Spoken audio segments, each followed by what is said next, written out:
Good morning, everybody. I'm Nick, and welcome to our daily session on our Define My Day page. We talk a little bit about defining our days. Thank you for joining me. If you're watching the replay, I'm here every day at 10 o'clock, unless something comes up, which generally does not happen. And then I'm on my personal page, which is facebook.com/definedlife, Thursdays at 3 o'clock for kind of a little happy hour. So I'll be doing that today. But for now, we're just kind of going into a quick rundown of what Define My Day is all about. As we do every morning, kind of hit a topic. This week we've been talking about Brene Brown's book, Dare to Lead. We'll be going into that a little bit. I encourage anybody to jump in and certainly comment if you have any questions about the process, about Define My Day in general, or what our topic is, or even things we've talked about in the past. I am here to answer any questions you might have. So, uh, let's go at it, right? Lavi, thanks. So, I might look like a hippie pretty soon. We're struggling right now. This is longer than my hair has been in years. And I don't know what to do with it. And we've been joking around with our boys that I'm just going to buy a shaver and we're all just going to get crew cuts one day. Just like wake up and get crew cuts. I don't know. We'll see how this goes. It's getting a little unmanageable as it is now. So we'll see. We'll see. Um, Today I'm going to try to make it kind of quick because I have the 3 o'clock session and I want to talk about stuff there. 3 o'clock, because we're doing so many of these longer now in the morning. 3 o'clock is going to be more casual. So it's going to be, I'm probably going to, today I'm trying to decide if I'm going to have a scotch or a margarita. I'll make that critical decision beforehand. And we're just going to sit and BS and talk about whatever comes to mind. I mean, I got a couple of things as it relates to like what's been going on in our lives and how define my day. Like we're gonna talk about it, like kind of the kind of where the rubber meets the road. Kind of how it went last week. I think last week went pretty well, so we're gonna continue on with that concept. But today we're gonna be talking a little bit about Brene Brown's concept of courage, but I also want to talk about some other stuff as far as how we've been approaching our time so far through self quarantine or social distancing, whatever you want to call it. So we'll hit that. But first, we're going to hit our meme of the day. I'm doing one right now because I'm probably going to have some other ones at 3 o'clock too, some more funny ones. Thank you, Livy. I appreciate that. So right now, because this hits home real hard right now, um, are you wearing the same sweatpants as yesterday? Yes, I am. I'm actually not today. It would be funnier if I were. I'm not wearing the same sweatpants as yesterday. I was wearing the same pants yesterday as I was the day before. So today, not true. Just got out of the shower, got changed, got dressed, and did my hair. And it's I don't know. I don't know what I'm gonna do with it. I don't know. Um, I got a really nice message from somebody yesterday. About the time I spend with the kids and what we get to do together. And it's a very significant source of guilt for me. I still have that feeling that we don't spend enough time with our kids, that we let them go off and do their own thing a little bit too much, that they use electronics too often. So there's a tremendous amount of guilt there, even now. But I will say, this process, good morning, Carrie. This process has helped me with it a lot because 5 years ago, if I would have kept on the same path that I was on 5 years ago, I don't even know that I would know my kids right now. I certainly wouldn't be having dinner with them even 4 nights a week. Um, my wife would be doing the majority of the work with the kids, probably. And then the work that I would do would probably be cranky. Um, and I even, last night, I was thinking about it as we were kind of chilling out, and it changes. Like there's this, like a lot of people get annoyed with their kids, right? And a lot of people, we joke around about, get out of my face or, whatever. But I was really kind of feeling that years ago where it was a real struggle to focus on time with them. My mind was always someplace else. And I really had to be mindful. Like even like 30 minutes of playing on the floor with one of them was, it seemed brutal. Like it just seemed like, oh my God, how many times can we play with blocks? How many times can we knock them over? Like it was just hard. And my mind was other places, what I would rather be doing, right? And I felt a tremendous sense of guilt, but I couldn't get past it. And so that transformation from where I was years ago to where I am now, although still not feeling I'm perfect with it, it was a lot of things. It was one, in the moment, challenging myself to keep bringing my focus back to the moment. In a moment, as I'm sitting across either one of my boys, 5 years ago, the youngest would have been 1, and the other one would have been 4, right, or 5.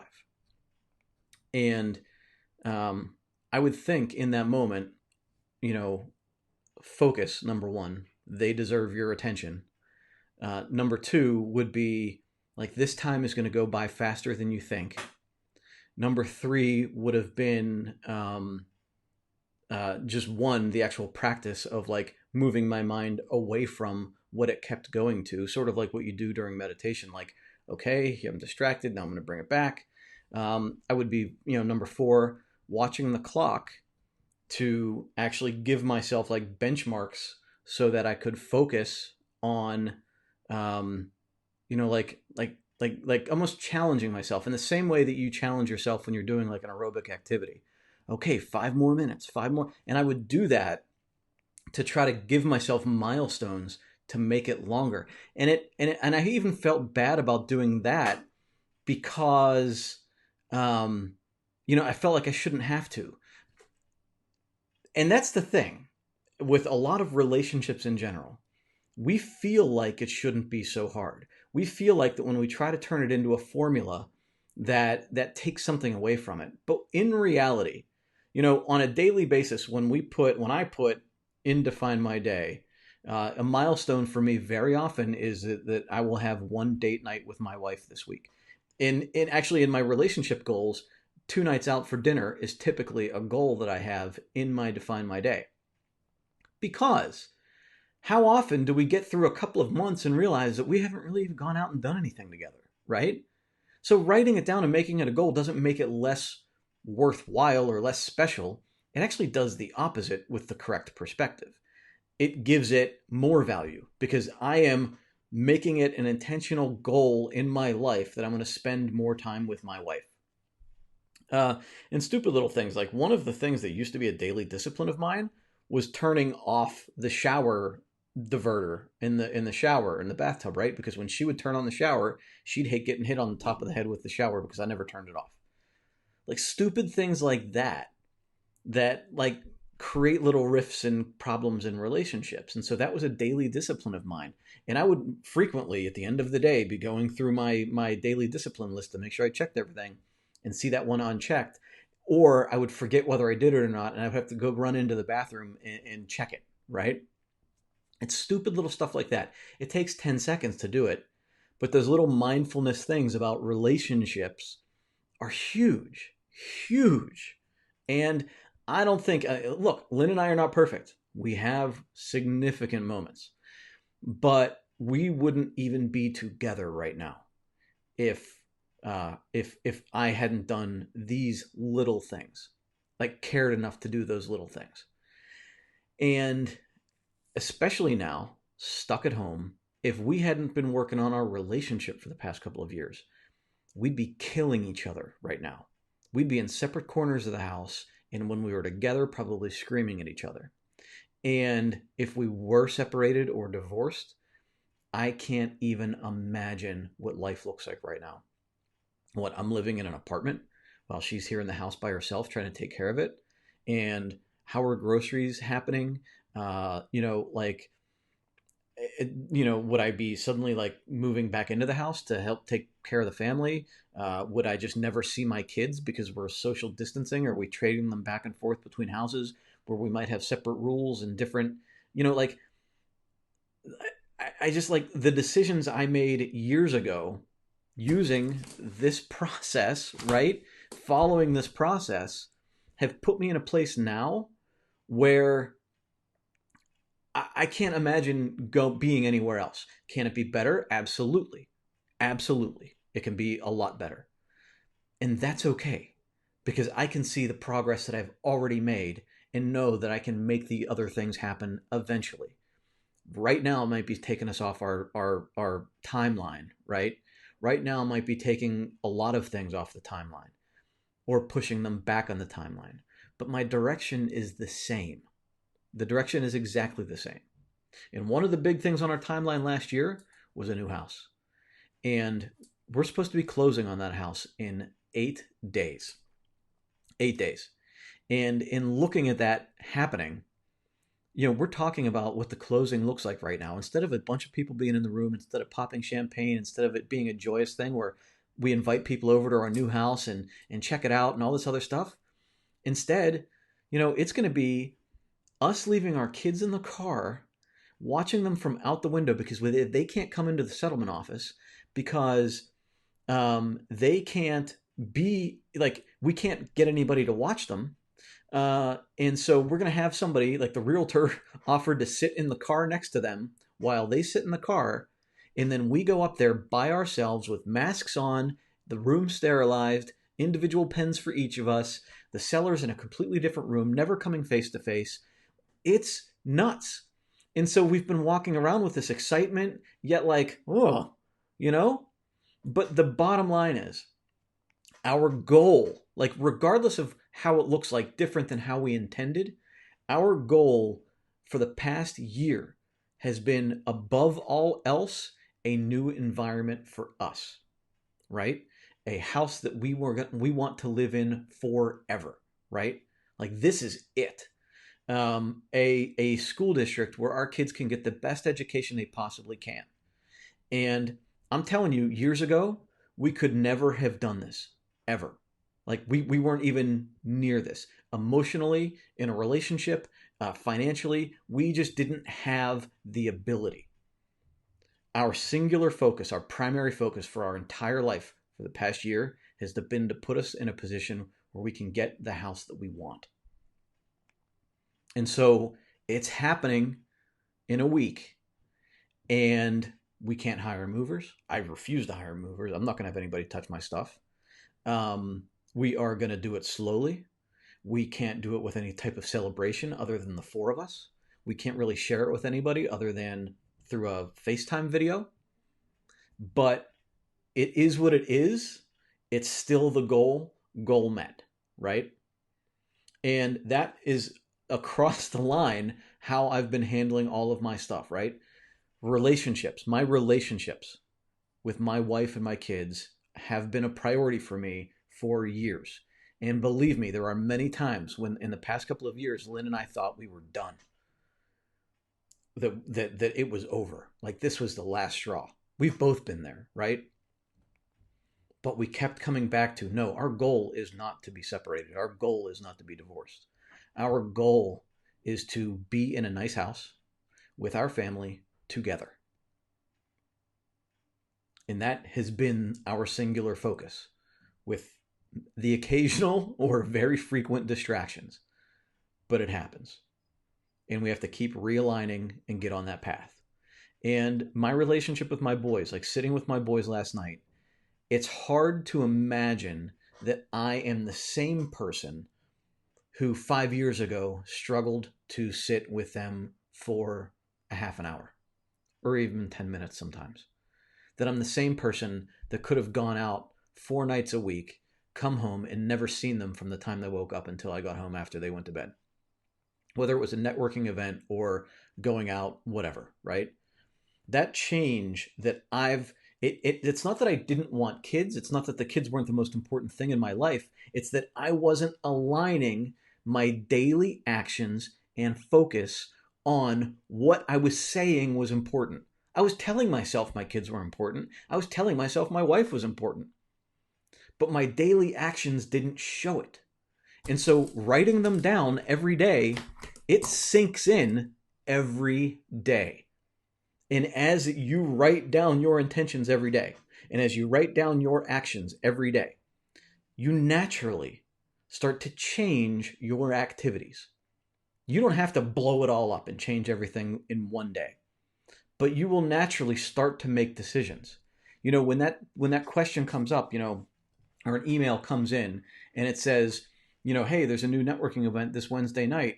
We'd love for you to be there. Here's a 20% discount, like whatever, right?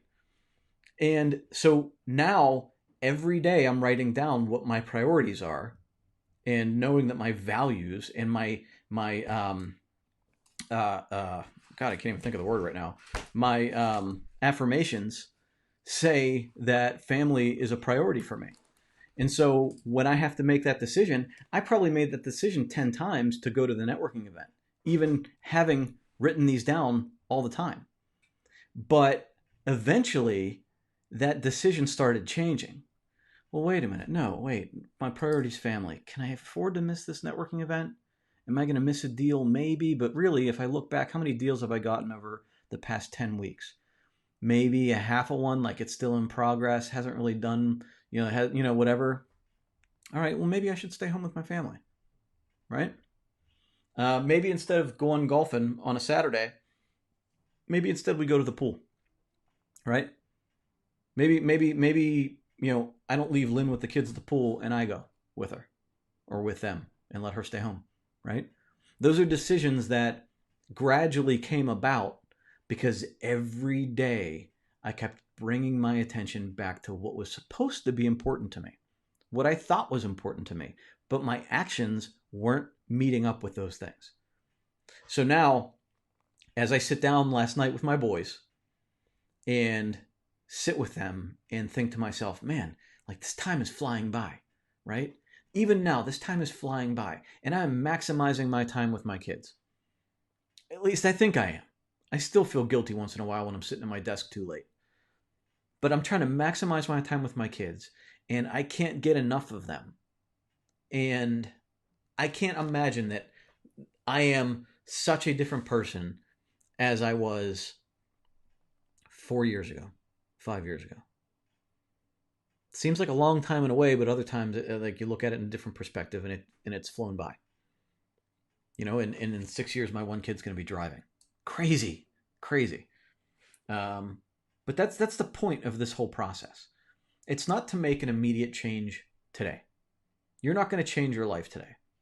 But that consistent bringing your attention back to what is most important to you is what is going to change your life over time. Small steps every day. And a lot of times it doesn't even feel like you're making progress at all. But eventually you wake up one day and you go, wow, things are different. Things are different. Now, last night, I can tell you, it's clear that this whole scenario is getting to us. It's getting to the kids. They are, getting an attitude.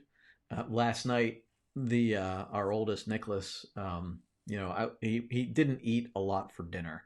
Lynn wasn't real happy with it. I was joking around with him. He didn't appreciate my joking around, and he copped an attitude with me. And I said, okay. And Lynn said something to him, and he shot back. I don't even know what he said. He said one word, but he said it with an attitude that made everybody go whoop, and like the record scratched, right? Like, and I immediately I was immediate, like, you lost everything tonight. It was 7:30. He goes to bed at 9:30. I was like, you lost every electronics thing you have. You're done for the night. Go find something to do. And then Lynn went and talked to him and told him what he did was wrong. And at 9 o'clock we let him come downstairs, or 8:45 we let him come downstairs, and he watched Jerry Seinfeld's Comedians in Cars Getting Coffee or whatever it is. And he sat down with us, and he just kind of like sat next to me on the couch. But I think that all of it, like the relationship, even when he's in trouble, the relationship at the end of the day is so much stronger based on what the work that I've done in this. And I'm certainly not perfect. Certainly not perfect. And Lynn and I certainly have our own issues between the two of us. And we probably certainly are not handling our kids 100% correctly. But I do know that no matter what my daily, day-to-day actions are, they are always with the purpose of having a loving family in the same home with a long future together. It's also why I'm taking this self-quarantining thing so seriously. I have nothing else to gain that's more important than my family's health. And I will not risk, even if there's a 0.01% chance, I will not risk leaving my kids parentless because I felt I needed to go out and do something not smart. Even going to the grocery store, I'm going to minimize that as much as possible because the most important thing to me is to have a healthy family. And I'm not going to risk that. So that's how I align my actions now in the way this whole COVID thing is happening, right? So, and that's what I would encourage you to do going forward with Define My Day. Like, don't this concept, and this is the main point that I wanted to bring today. This concept of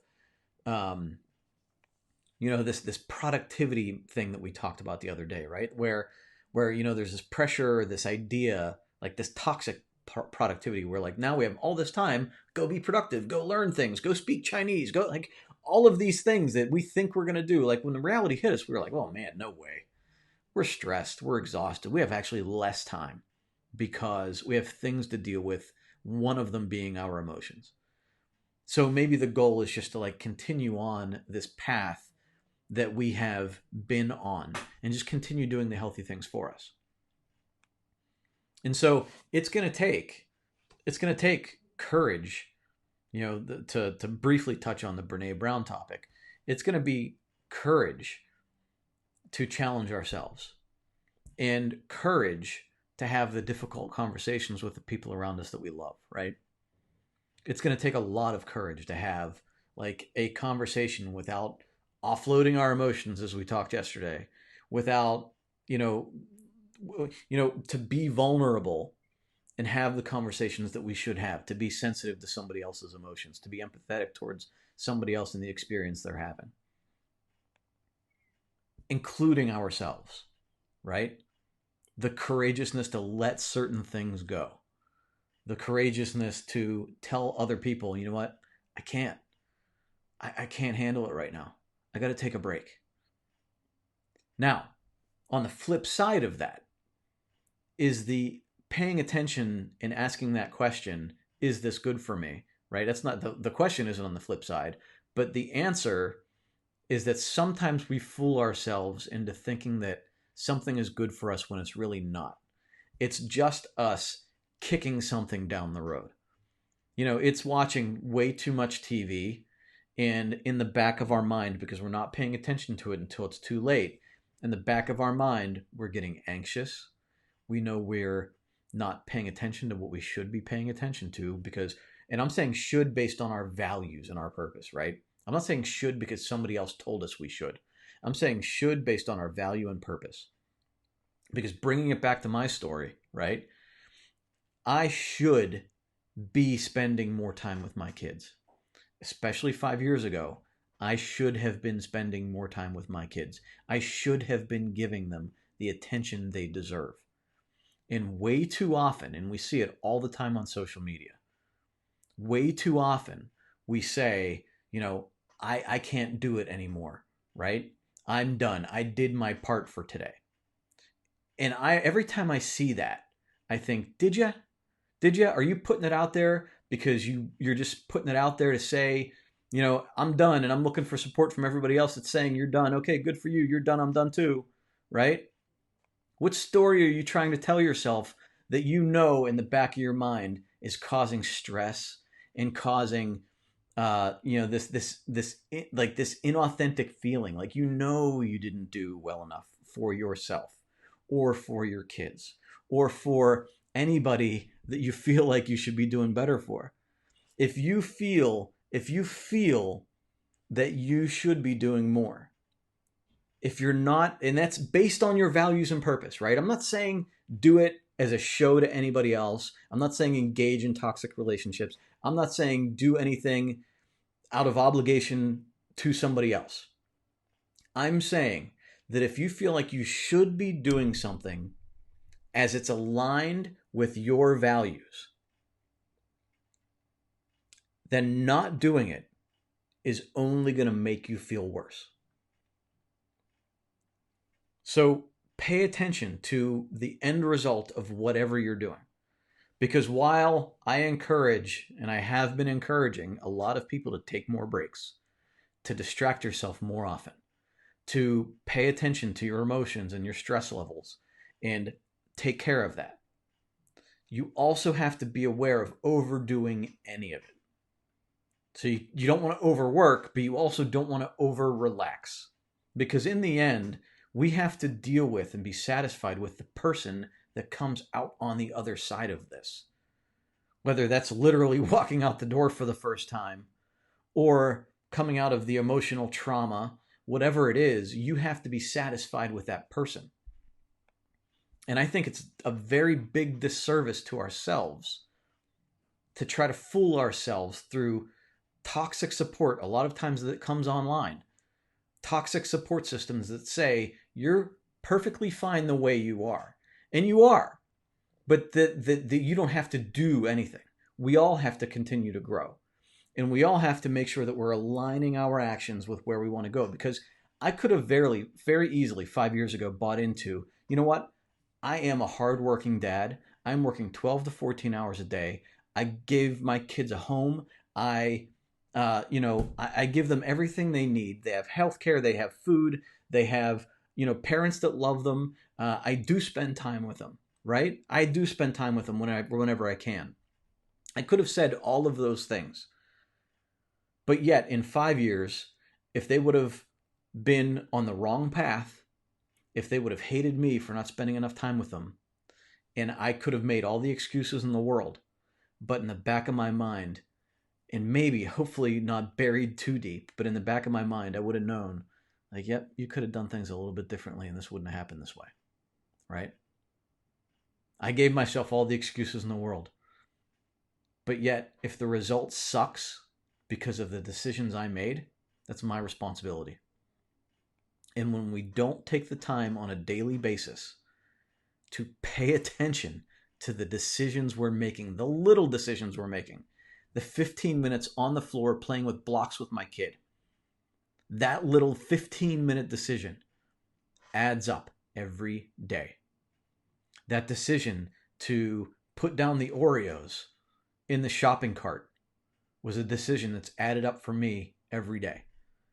That decision to exercise every single day was a decision that added up for me every day. I don't even want to know where I would be right now if I hadn't started working out years ago.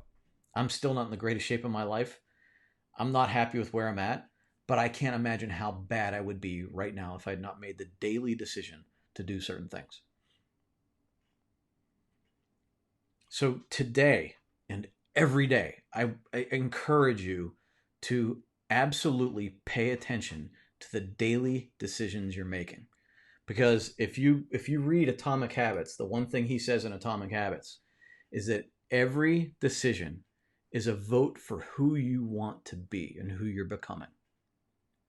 So every time, like every decision, every small decision you're making is a vote for that future you. So you're voting to be healthy or not. You're voting to have a good relationship with a person or not. You're voting to be more educated or not. You're voting to be more active or not. You're voting to be more positive or not. You're voting to have a healthy perspective, a healthy mindset or not. Every decision seems small in the moment, but it adds up to this mound of a personality and person that you become.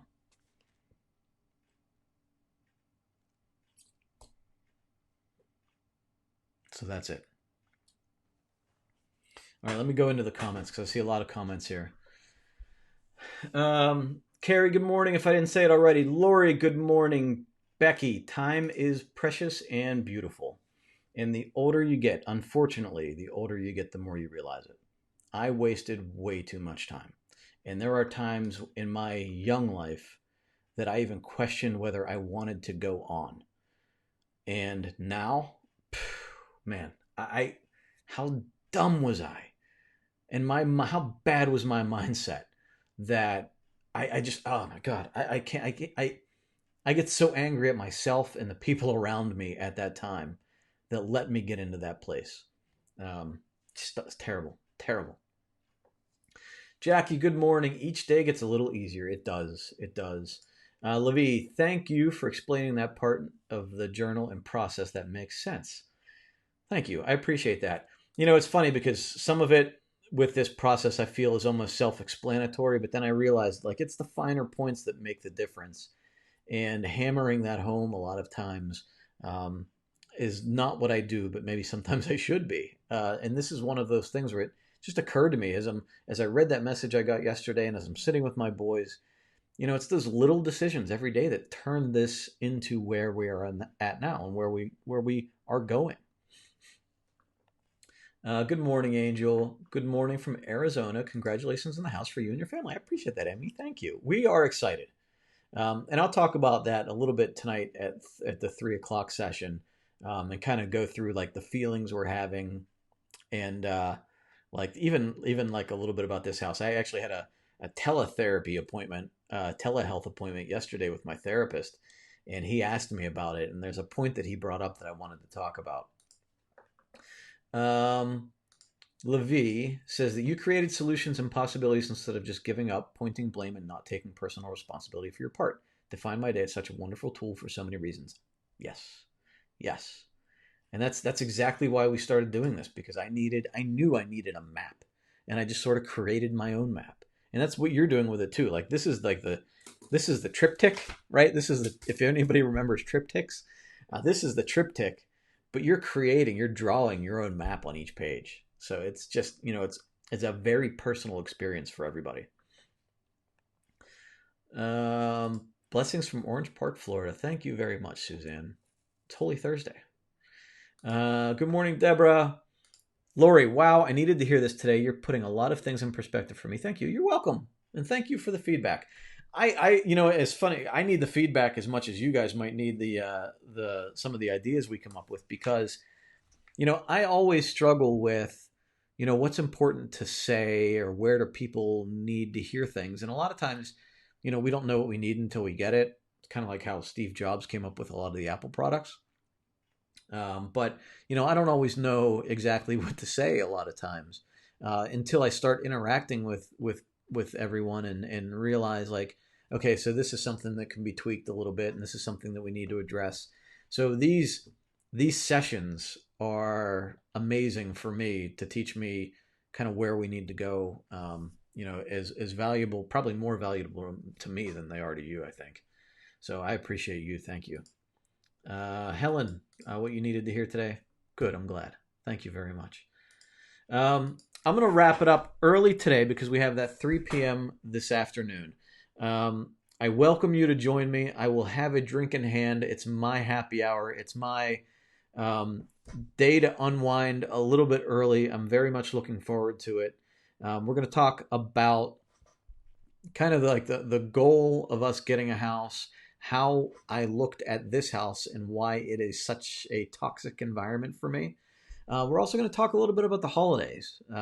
So we have, Good Friday coming up tomorrow. We have Easter coming up Sunday. I'm not going to get too religious. I'm going to probably talk a little bit more about the family side of it. But I think a lot of us right now are, we're going to be experiencing this holiday very differently than we expect. Whether you're Christian, Catholic, Jewish, I think that I think everybody's going to be having a weird time over the next 4 days. So we're going to talk a little bit about that. It will be on my Facebook page. So it's facebook.com/defined life. And I will be scheduling that in there. So you should be able to see, it'll be counting down the, 5 hours until, or whatever it is, until 3 o'clock. So you'll see it 3 o'clock Eastern time. It will be on there, and then we'll later put it up on YouTube and on the podcast too, if you need to listen later. But I look forward to seeing you guys then. Have a great day. Good morning, Stacy. Good to see you. Thanks for joining me. Have a great morning, early afternoon, and I will see you again at 3 o'clock over on Defined Life, Facebook.com/Defined Life. Keep moving forward, and I'll talk to you soon.